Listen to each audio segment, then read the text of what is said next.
சூர்யா மாரி சீரியல்ல ஒரு குட்டி ப்ரோமோ வந்திருக்கு. என்ன நடக்க போகுதுன்னு பார்க்கலாம். வாங்க வீடியோக்குள்ள போலாம். ஸ்ரீஜா கிட்ட வாங்கின பணத்தை திருப்பி கொடுத்துட்டு குழந்தைய வாங்கிட்டு போறதுக்காக அந்த குழந்தையோட அப்பாவும் அம்மாவும் வீடு தேடி வந்திருக்காங்க. அப்பா அம்மா 2 பேரும் கையில பேக்கோட வந்திருக்கிறத பார்த்துட்டு தாரா டாட்டு போட்டுன்னு தீட்டுறாங்க. என்ன நினைச்சிட்டு இருக்கிறீங்க? அடிக்கடி குழந்தைய பார்க்க வந்தேன்னு வந்திருக்கீங்களா? இப்போ யாரையெல்லாம் கூட்டிட்டு வந்திருக்கீங்க?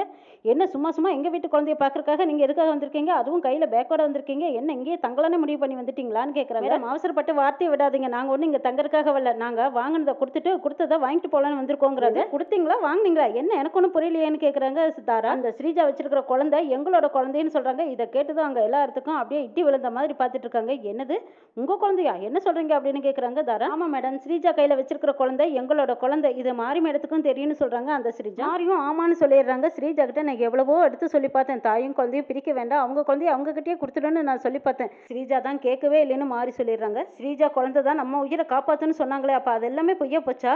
ஸ்ரீஜா அவங்க சொல்றதெல்லாம் உண்மையா அப்படின்னு கேட்குறாங்க தாரா. ஆமாத்தே, அவங்க சொல்றதெல்லாம் உண்மைதான்னு சொல்றாங்க ஸ்ரீஜா. ஆமாத்தே, குழந்தை இல்லைங்கிற ஏக்கத்தில் நான் இப்படி ஒரு தப்பான கருத்து பண்ணிட்டு என்னை மன்னிச்சிடுங்கத்தேங்கிறாங்க ஸ்ரீஜா. ஏண்டி எங்களையெல்லாம் ஏமாத்த உனக்கு எப்படி இடைய மனசு வந்தது அப்படின்னு வாங்கி வந்ததும் பலார்னு அறையிறாங்க தாரா. அத்தே, உங்களுக்காகத்தான் இந்த மாதிரி ஒரு காரியத்தை நான் பண்ணினேன்னு சொல்றாங்க ஸ்ரீஜா.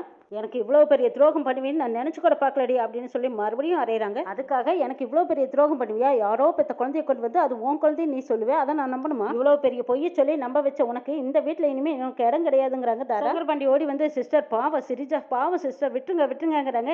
என்னடா நீ பெத்த பண்ணா? நீ சித்தப்பன் தானே, பேசாம ஓரமா ஒதுங்கி நில்லு.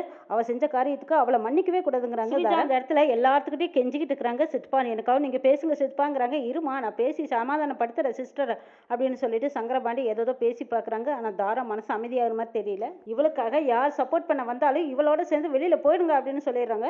இதுக்கப்புறமா சங்கரபாண்டி தான் சப்போர்ட் பண்ணாங்க. அவரும் பேசாம அமைதியாக நின்னுக்கிறாரு. தினேஷ் வந்து பலார் நிறையறாங்க. எங்ககிட்டயே போய் பேசுறதுக்கு உனக்கு எப்படி இதே மனசு வந்தது? யாரோ பெத்த குழந்தைக்கு என்னை அப்பான்னு சொன்னியா அப்படின்னு சொல்லிட்டு அவங்களும் 2 அடி வைக்கிறாங்க. இனிமே உனக்கு இந்த வீட்டில் இடம் கிடையாது, வெளியில போ அப்படின்னு சொல்லி கையை பிடிச்சு தரன்னு வெளியில இழுத்துக்கிட்டு வந்து தள்ளிட்டு போறாங்க தினேஷ். சூர்யாவும் மாரியும் ஸ்ரீஜாவுக்காக பேசுறாங்க. யாரும் இவளுக்காக பறிஞ்சு பேச வரக்கூடாது. எப்படியெல்லாம் நம்ப வச்சு ஏமாத்திட்டா? யாரோ பெத்த குழந்தைய எங்க வீட்டு வாரிசுனால என்னைய நம்ப வச்சிட்டாலே, இதுக்கப்புறமும் நான் இவளை இந்த வீட்டில் வச்சிருக்க முடியாது, இவளை வெளியே அனுப்புறேன் அப்படின்னு சொல்லிடுறாங்க தாரா. என் கண்ணு முன்னாடியே நிற்க கூடாது அப்படின்னு சொல்லிட்டு போயிடுறாங்க தாரா. ஸ்ரீஜா அப்பதான் யோசிக்கிறாங்க, மாறி சொல்லும் போதே நம்மளும் சுதாரிச்சிருக்கணும், மாறி சொன்னதை நம்ம கேட்டிருக்கணும். அவள் பேச்சை கேட்காது எவ்வளோ பெரிய தப்பு, எவ்வளோ பெரிய முட்டாள்தனம் ஆயிடுச்சுன்னு நினைக்கிறாங்க ஸ்ரீஜா. இனிமேல் நம்மளுக்கு வாழ்க்கையே இல்லைன்னு நினச்சிக்கிட்டு ஸ்ரீஜா ஒரு பாலுங்கிணறு, அந்த பாலுங்கிணத்துல மதில் மேலே ஏறி நிற்கிறாங்க குதிக்கலான்னு.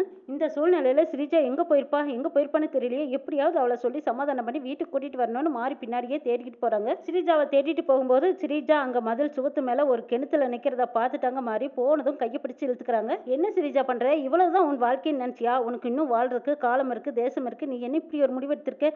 வா வீட்டுக்கு போகலான்னு கூப்பிட்றாங்க மாறி.